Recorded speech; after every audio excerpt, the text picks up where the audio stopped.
Om Namo Bhagavate Vasudevaya.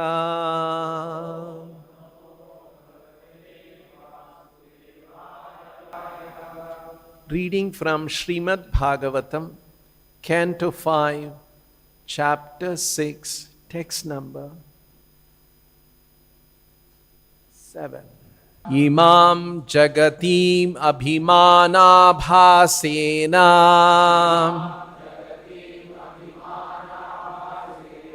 Sankramamanaha Konka Venka Kutakan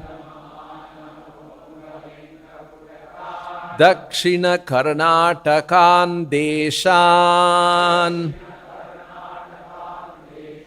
Yadrichayopagataha Kutakachalopavana Asya Kritashma Kavala Unmada Iva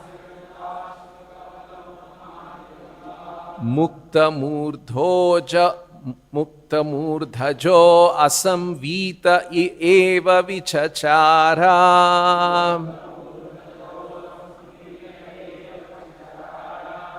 Translation and purport by His Divine Grace A.C. Bhaktivedanta Swami Srila Prabhupada. Actually, Lord Rishabhadeva had no material body. But due to Yoga Maya, he considered his body material.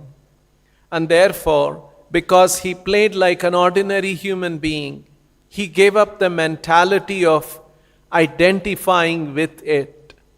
Following this principle, he began to wander all over the world. While traveling, he came to the province of Karnataka in South India and passed through Konka, Venka and Kutaka. He had no plan to travel this way, but he arrived near Kutakachala and entered a forest there. He placed stones within his mouth and began to wander through the forest naked and with his hair disheveled like a madman. Purport.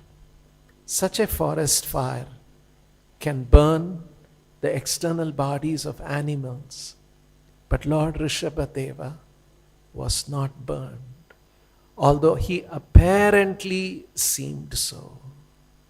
Lord Rishabhadeva is the super soul of all living entities within the forest, and his soul is never burned by fire. As stated in Bhagavad Gita, Adahyo ayam, the soul is never burned by fire. Due to Lord Rishabhadeva's presence, all the animals in the forest were also liberated from material encagement. Thus ends the Bhaktivedanta purport. So we are reading in this chapter called the Activities of Lord Rishabhadeva. And we are seeing in these two verses what Lord Rishabhadeva did towards the end of his life. We should remember he's doing all this with a certain intent, and that was mentioned in the previous verse.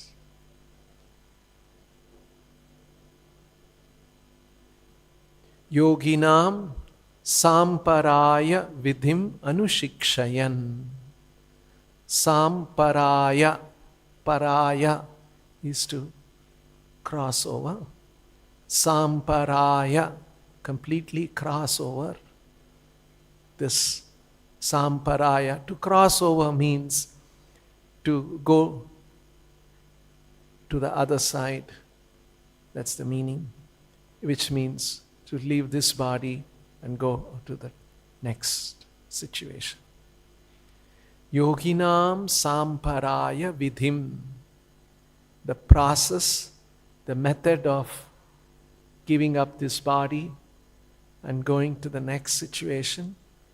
Anushikshayan, in order to teach. So we should remember that. That is the intent of Lord Rishabhadeva, why he is doing all this. And what did he do? Tasyaha va evam muktalingasya. He was muktalingasya. Linga means body. Linga can mean gender. Linga has many meanings. One of the meanings is that body. Sometimes it is taken as the subtle body. Anyway. Mukta lingasya. Freed from the identification of this body. Mukta lingasya.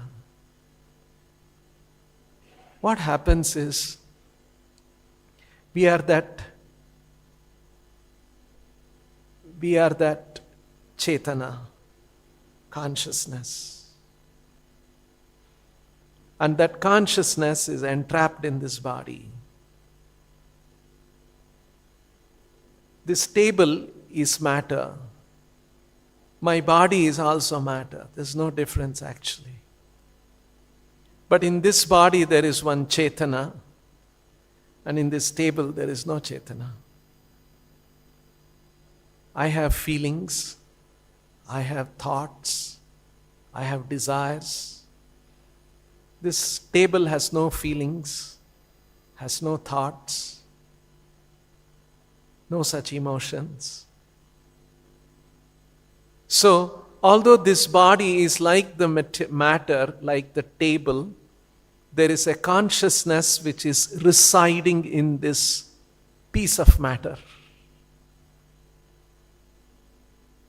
And one day, that consciousness which is inside this piece of matter will leave and go. These are all based on higher laws of karma. Just like you see, if I take an object and drop it, immediately all of you know what will happen. It will fall down and bang, it will make a sound. Why is it? Because we know from science there is a gravitational field, and any object with a mass is pulled down by the force of gravity. This is a law of nature. It happens that way. In the same way, a certain consciousness is entrapped in a certain body of a certain characteristics, is according to the laws of nature. And now when this Chetana is entrapped in a certain body, we develop an understanding of the Chetana of ourselves. Chetana is what we are. We are that Chetana. It's not that Chetana is something else we are talking about. It's me. Because that's the Chetana which gives me an experience. It's the Chetana which enables me to think, feel, desire. You see, it is the Chetana, consciousness, Chit. So, when the Chetana is entrapped in this body, we start defining ourselves in terms of the body. I am a man. I am young. I am old. I am Indian. Someone else thinks I am American. I am Pakistani. These identifications come about. So here, Rishabhadeva is described as Tasyaha va evam muktalingasya. He became freed, or he was always free. He is the Supreme Lord. Bhagavata Rishabhasya muktalingasya yoga maya vasanaya deha. You see, he yoga maya vasanaya, by the accomplishment of yoga maya for the purpose of Lord's pastime, dehaha imam jagatim abhimana abhasena. he seemed to have the Abhimana Abhasa. Abhimana, again, Abhimana Abhasa, conception, with the apparent conception of having a body of material elements. He had that Abhasa. He was a Supreme Lord. His situation was spiritual, completely spiritual. But Abhimana Abhasa, because he is teaching us, because we have this Abhimana Abhasa. We think that we are the body.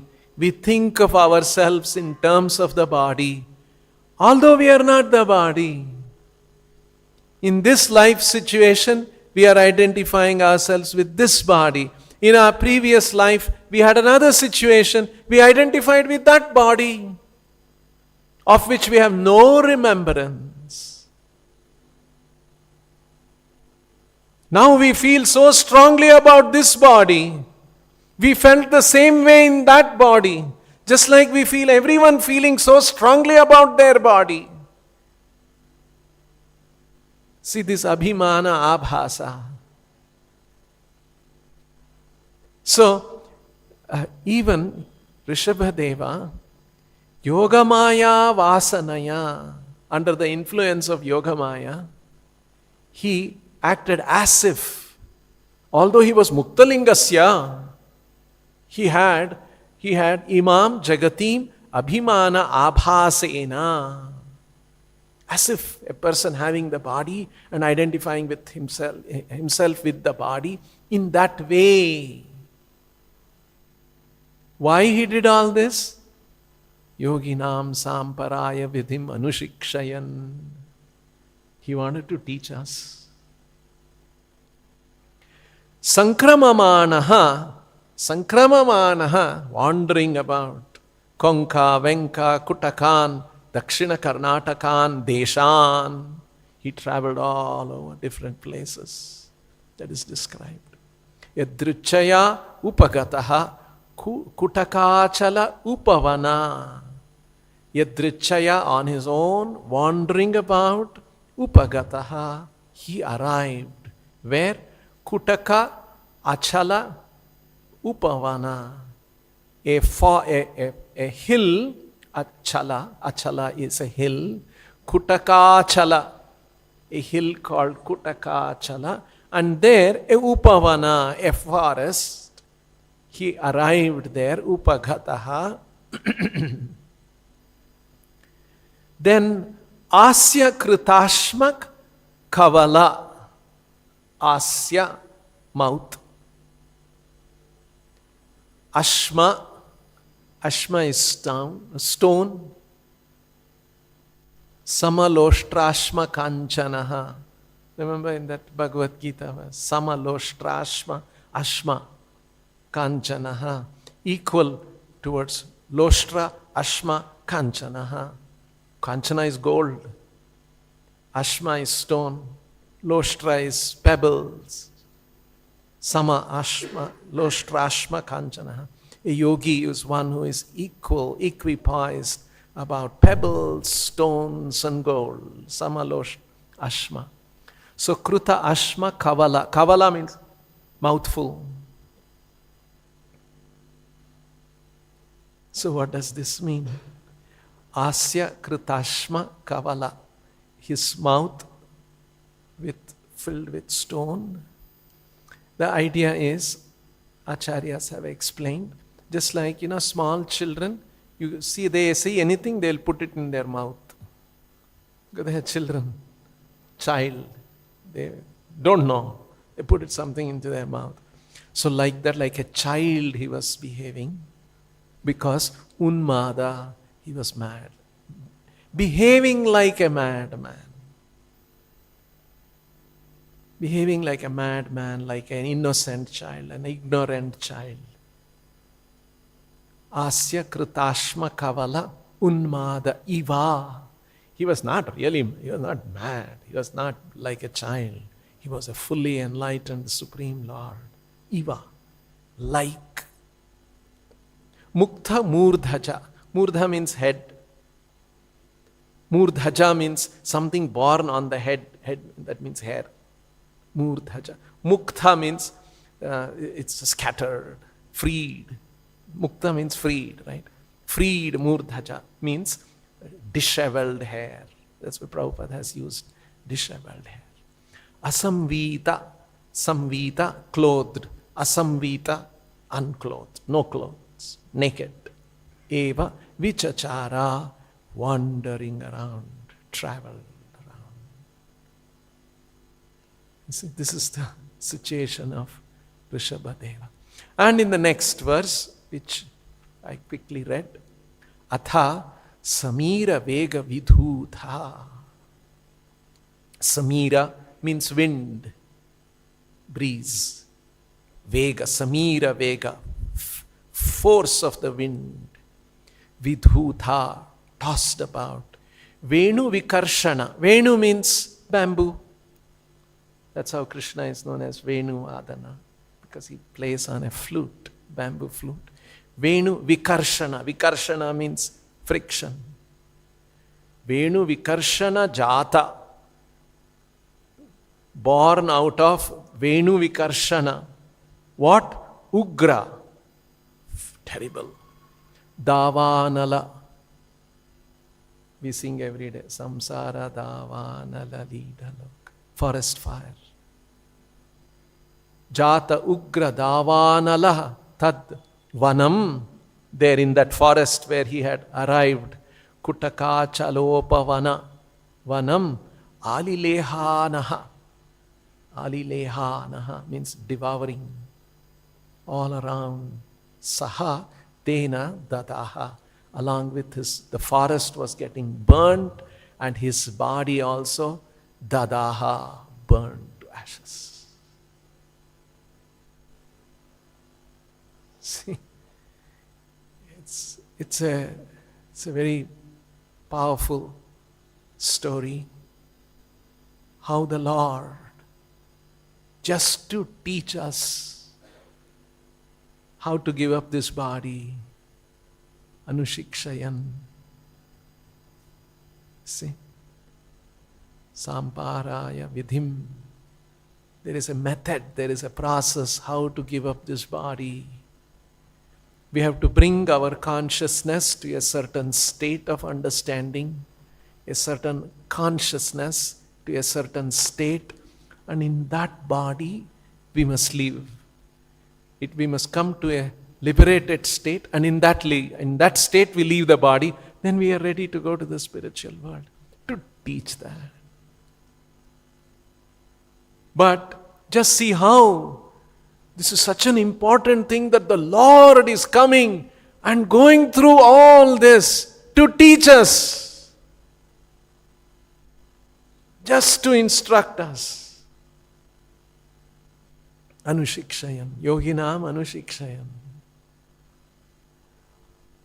And in our lives, what happens?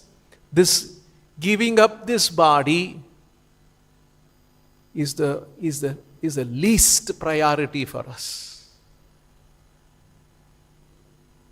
I remember once, many years ago, I have told this story. There was one devotee about to join. He had become a folk boy, very fired up.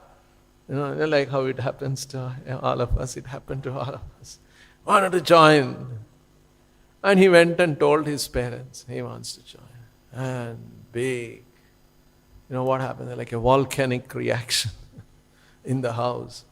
And then, so they all came, the whole group came to meet me with the boy. Father, mother, one elder sister, one younger sister, one grandfather, grandmother, all of them came. And I'm sure many of you devotees also have faced this, and our younger devotees are also experiencing this. And they were, and of all the things they were telling, that old man, the grandfather, he said something which was really striking. He said, I am 71 years old. Even now I think I have a long way to go, and I have not started reading Bhagavad Gita. But look at this boy, he's only 19 and he's reading Bhagavad Gita. You have done this. You people have done this to him. Look at this. At 71, he's not started reading Bhagavad Gita. And he's thinking, I have a long way to go. And we are reading Bhagavad Gita seriously and making these boys read Bhagavad Gita. Why do they think like that? It's important to know why they postpone samparaya vidhim anushikshayan, to learn about. It is because of the strong desire to enjoy this material world, to lord over this material world. We don't want to think that it's going to end. We have so many plans. It's a fact, isn't it? We don't want to think about that at all. That's the least priority in anybody's life. How to give up this body, how to live, how to die, and how. We don't consider that because we are charged with a desire. I want to do this, I want to achieve this, I want to lord over this, I want to enjoy this. It's a fact, isn't it? And that's why anything that disturbs that plan of mine, I want to push it away. I don't want to deal with it. It's so negative. I don't want to deal with it. I want to read about, somebody else succeeded this. I will also succeed. Many times I have come across this, even as recent as 2 days back, in one forum, one gathering, I was telling about Prabhupada's life. I've come across this thing. When we tell them, at the age of 70, Srila Prabhupada went all over the world in 11 years. He built a big organization. When people hear, after hearing this, now even I am thinking, even now, this person was some 55, 60, around that age. Even now, I can do many things. Many things. They mean what? And in that gathering, there was one woman. She says, yes, I also thought. I wanted to go all over the world. I'm still having a lot of time to go. You see, they get inspired in this foolish way because of their desire to enjoy. See? So they draw this kind of a lesson from Srila Prabhupada's life. Even I can do my life also. I have so much, even though I have become old, I will still try. You see how it is? The desire to enjoy. And Bhagavatam says, if you want to relish the sweetness of Krishna Katha, you must retire from these desires. Nivritta tarshair upagiyamanad bhavaushadi chrotra mano bhirama ka uttama shloka gunanuvada. If we want to relish the wonderful pastimes of Krishna, the sweetness, the spiritual sweetness that is there, we have to become nivritta trishnaha, retire from all this hankering. Nivritti means retirement. Trishna means hankering.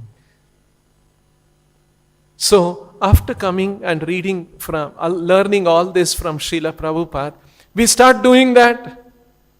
That's why that young boy wanted to join temple, Nivritta Trishna. But the old grandfather, he is not yet Nivritta. He is beyond retirement age. But still he is not Nivritta. He is still thinking, I must enjoy. I have still not started reading Gita. So, this is what happens. And how the Lord is taking so many incarnations, like this incarnation as Rishabhadeva, and to teach us. And He has spoken this knowledge to His sons. It was recorded in the Shastra. He's doing all this just to teach us. And we are not taking it seriously. Just see how it is. This is the reality. Just like suppose I tell, hey, Prabhu, last night, where you had gone away, somewhere preaching. Your mother came to meet you and she waited for 2 hours. We could not contact you. Because nowadays we have mobile, all that. In the olden days, we would not have mobile. We were and then she waited for 2 hours and she went home quite disappointed that she could not meet you. If I were to tell that, what would you do? Oh, really? Immediately you will call and contact mother. You had come, I heard you waited for 2 hours. I'm sorry, I was held up and I couldn't meet. This is what we will do, isn't it? When we hear that our mother came and waited for 2 hours to meet me and could not meet and went away disappointed, that's what we would feel, right? Krishna is waiting for us for 1,000,000 lifetimes when we will look to him. Isn't it? He's coming as in different incarnations to teach us, to tell us about our situation. What is our situation here? What is here? What are we? What are we doing here? What are we supposed to be doing? To teach us that. And we are completely unmindful of it. We don't bother at all. Oh, mother came, waited. Oh, let her wait for 2 hours. Next time also let her wait. We don't think like that. We feel for our mother. And Krishna, we don't feel that way. Pitahamasya jagato mata data pitamaha. Krishna says, I am your father, I am your mother, I am your protector, I am your grandsire. I am not only of you, of the whole world. Pitahamasya jagato mata data pitamaha. This is Krishna's position. We are related to him that way. This father-mother relationship is only because of this body. It's like a drama. In the drama, I'll have one father, I'll have one mother, I'll have some brother, sister, so many things. And then when the drama is over, I take off my costumes and then go home as I am, isn't it? In the same way, this is a certain drama that we are all playing with this body, a costume we have worn. One day when the drama ends, suppose you are an actor, one day when the drama ends, the director, the producer, they will tell, please take off your costume, we have to return to the company from where we have hired. We have to give up that costume and wear our normal dress and go home, isn't it? In the same way, this is a costume which has been hired from Prakriti. And we have to give it back to Prakriti and move on. This is our situation. In order to teach us but we are not aware of it, we are not understanding, we are so absorbed with the costume. Oh, I am the king, I am the queen, I am the prince, I am the king, I am this and that. This is a drama going on. Why are you taking it so seriously? Okay, when the drama is, the curtain is open, light, you play the role of a king, it's all right. But you know that you are not the king. You are something else. This understanding, this is our situation. To help us understand this situation, the Lord is coming in different incarnations. He's speaking these different instructions. And we are not taking it seriously. That's why you see Krishna, that's the spirit of that verse, Ashraddha dhana purusha dharmasyasya parantapa aprapyaman mrityu samsara vartvani. You see, Krishna is saying, please, those who don't have faith in my words, in my instructions, Ashraddha dhana purusha dharmasyasya parantapa aprapyamam nivartante.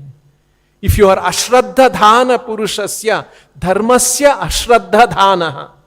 In this path of spiritual life, if you are ashraddha dhana, Ashraddha dhanasya purushasya dharmasyasya parantapa. What happens? Aprapya mam. Mam aprapya. You will not achieve me. Aprapya mam. Nivartante mrityu samsara vartmani. This is our situation. To enlighten us, the Lord is doing. So there are a few times Prabhupada mentioned this in the course of his lectures. Please believe in the words of Krishna. Don't believe me. Believe in the words of Krishna. Prabhupada appealing like that. So how serious this is. So, and you see this one, Atha Samira Vega Vidhuta Venu Vikarshana Jatogra Dhavanalasthat Vanam Alilehanaha Saha Tena Dadaha. The forest fire was devouring everything, and it devoured Rishabhadeva's body also. Of course, he is the Supreme Lord, he is spiritual. That's why Prabhupada is saying it could not devour his body. Because this Chetana cannot be burnt by fire. Even if an atom bomb falls on the soul, and as atom bomb generates 12,000 degrees centigrade, the soul will not die. We will remain, that Chetana will remain. You see? Because Chetana is non-material. All this temperature, everything they're all material quality attributes. It's untouched by material attributes. Soul is untouched. But right now in this material body, we have started identifying ourselves so much. This is what has happened to us, and Krishna is trying to enlighten us to come out of this misunderstanding. We will stop here. Grantaraj Srimad Bhagavatam ki, Srila Prabhupada ki, Nitai Go Premanande.